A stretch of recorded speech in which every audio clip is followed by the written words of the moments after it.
artists. Happy Thursday. I hope you're having a great week. We're going to have more fun today talking about my art and going through some of my stuff.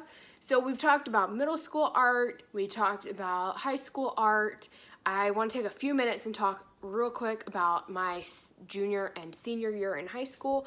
I did not take an actual art class. I took a photography class, a black and white photography shot on film that we processed ourselves, and we made prints ourselves with the special paper in the dark room with chemicals. That was a lot of fun. My first year, junior year, I took photography 1, and I really kind of caught the attention of our yearbook and newspaper sponsor. And so senior year, I was asked to take photography 2 and to take a lot of pictures for the yearbook, a lot of pictures of our groups and of our sports teams. And in my senior yearbook, my name in the index has a ton of page numbers beside it because a lot of the pictures that I took were used in the yearbook. That's something that's going to last forever, and anybody who has that has access to those pictures that I took. That's pretty cool. They're going to last forever. After I graduated from high school, I went to college. I did do some art on my own. I really started getting into jewelry at that point. Most of it was beading. We're going to talk about my jewelry in an upcoming video. But a lot of the artwork that I made was just personal things that I wanted to do. We're going to talk about some of those today. Just things that I enjoyed making and had a message behind, okay? And that's the thing about art. You can do it just because it's fun. You can do it because you have a message.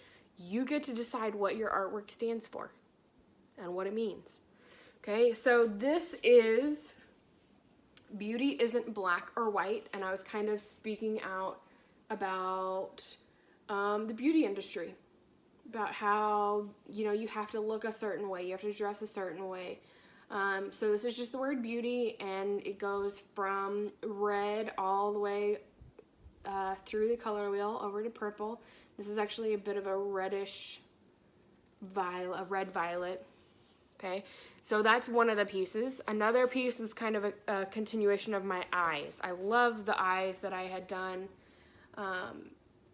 This is one that I did. This has a mirror. The eyes are the window to the soul kind of thing. So that's pretty cool. I use little feathers for the eyelashes. You can do whatever you want. It's your art. You can do whatever you want. This is one of my favorite pieces. Beauty is in the eye of the beholder. Okay, so we've got an eye. We've got this really pretty iris. Lots of different colors. But here's the thing. I'm going to move it closer so you can see.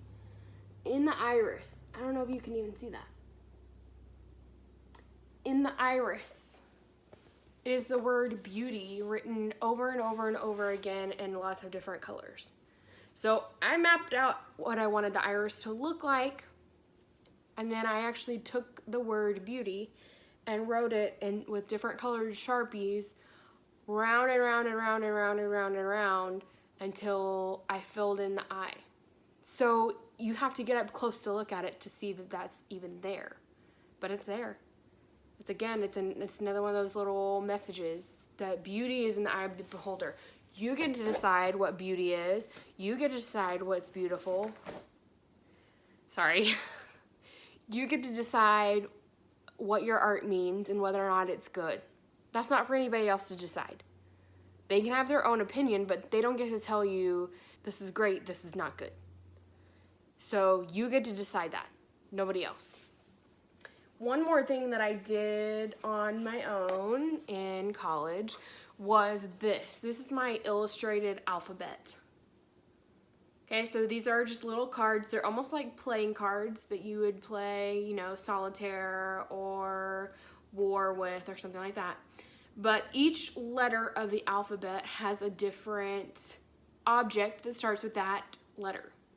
Okay, so airplane, bubbles, clouds, domino, elevator, fire, grass, hearts, ice cream, jellyfish, kite, lights, mask, nails, oil, palm tree, quilt, rocks, storm. Sorry, it's hard to see that from back here in the little camera. Tire, umbrella, vest, watermelon, x-ray, yarn, and zigzag. So this would be something really cool. Think of one thing for each letter that you could, draw and create your own illustrated alphabet. I'm not telling you have to. I'm telling you it'd be really cool if you did. That is all for today. I have a lot more art to show you, and we're gonna get through it, I promise. But that is all for today. I will see you tomorrow. Remember, art is life.